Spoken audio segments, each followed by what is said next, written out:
ہے۔ حضرت معاذ ابن جبل رضی اللہ تعالی عنہ فرماتے ہیں کہ ایک دن فجر کی نماز کا وقت تھا تو ہم صحابہ رضوان اللہ تعالی علیہم اجمعین انتظار کر رہے تھے کہ رسول کریم صلی اللہ علیہ وسلم تشریف لائیں اور نماز کی جماعت کروائیں۔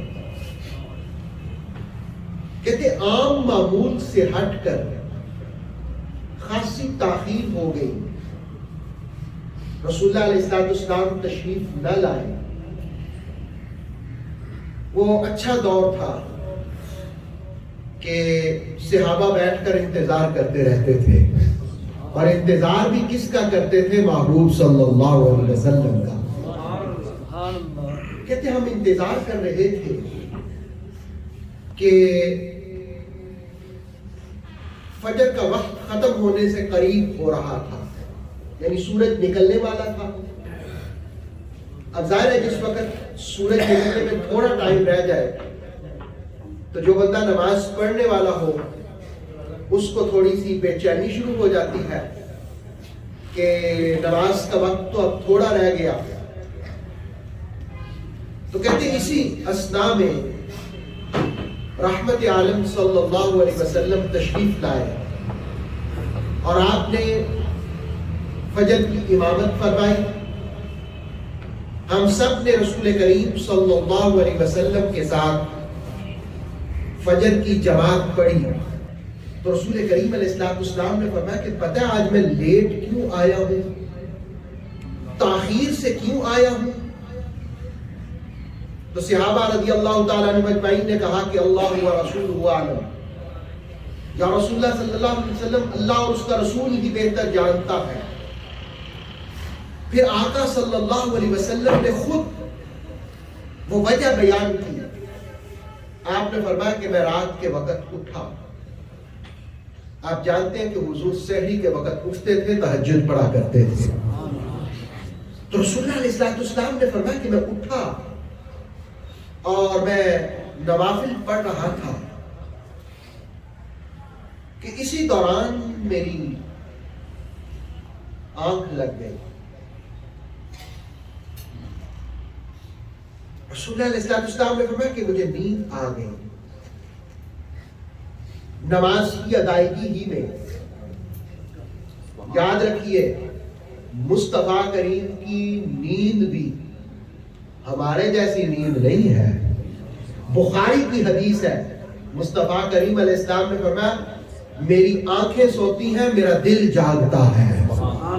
رسول اللہ علیہ السلام کہتے کہ نیند کی اس کیفیت میں نے اپنے رب کو احسن صورت میں دیکھا، اور رب ذوالجلال نے فرمایا کہ یا محمد صلی اللہ علیہ وسلم آپ بتائیے کہ فرشتے کس بارے میں لڑ رہے ہیں، جھگڑ رہے ہیں، کس بات میں وہ بحث و تمیز کر رہے ہیں؟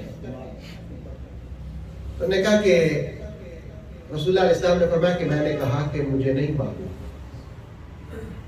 مجھے نہیں معلوم کہ فرشتے کس بارے میں جھگڑ رہے ہیں۔ ترمذی شریف کی اس حدیث کے الفاظ یہ ہیں، رسول اللہ علیہ السلام نے فرمایا کہ رب ذوالجلال نے اپنا ہاتھ، اپنا دست مبارک، یاد رکھیے جس طرح ہاتھ کا تصور ہمارا ہے رب اس تصور سے بھی پاک ہے، وہ اپنی شان کے مطابق اس نے اپنا ہاتھ حضور فرماتے میرے پیچھے پشت پر کندھوں کے درمیان رکھا۔ رسول اللہ علیہ السلام فرماتے کہ جس وقت رب ذوالجلال نے میرے کندھوں کے درمیان اپنا ہاتھ رکھا تو کائنات کی ہر شے میرے لیے روشن ہو گئی ہے۔ ہر وہ چیز جس کا مجھے علم نہیں تھا اس چیز کا علم اللہ نے مجھے عطا فرما دیا۔ جب اللہ نے پوچھا کہ اب بتائیے فرشتے کس بات میں جھگڑ رہے تھے تو رسول اللہ صلی اللہ علیہ وسلم نے فرمایا کہ میں نے کہا کہ فرشتے کفارات اور درجات کے باب میں جھگڑ رہے تھے۔ یہاں جھگڑا مراد وہ جھگڑا نہیں ہے جو ہمارے ہاں جھگڑے کا کانسیپٹ ہے. جھگڑے سے مراد ہے بحث, علمی بحث, دلائل دینا ایک دوسرے کو. تو پھر رسول کریم علیہ السلام نے فرمایا کہ رب مجھے فرماتا ہے کہ آپ بتائیے کہ وہ درجات کیا ہیں.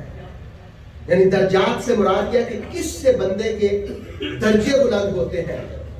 تو رسول اللہ علیہ السلام نے فرمایا کہ میں نے کہا کہ اطعام الطعام, لوگوں کو کھانا کھلانا, اس سے درجے بلند ہوتے ہیں. آپ کسی کو کھانا کھلا دینا تو اس سے اللہ آپ کے درجے بلند کرتا ہے. اس سے درجے بلند ہوتے ہیں وہ سلام کرنا. پھر رب نے کہا کہ اب محبوب بتائیے کہ کفارات کیا ہے.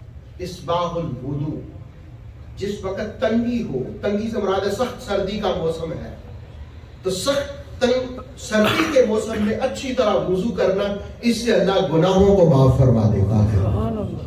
ایک نماز پڑھ لی تو دوسری نماز کا انتظار کرتے رہنا.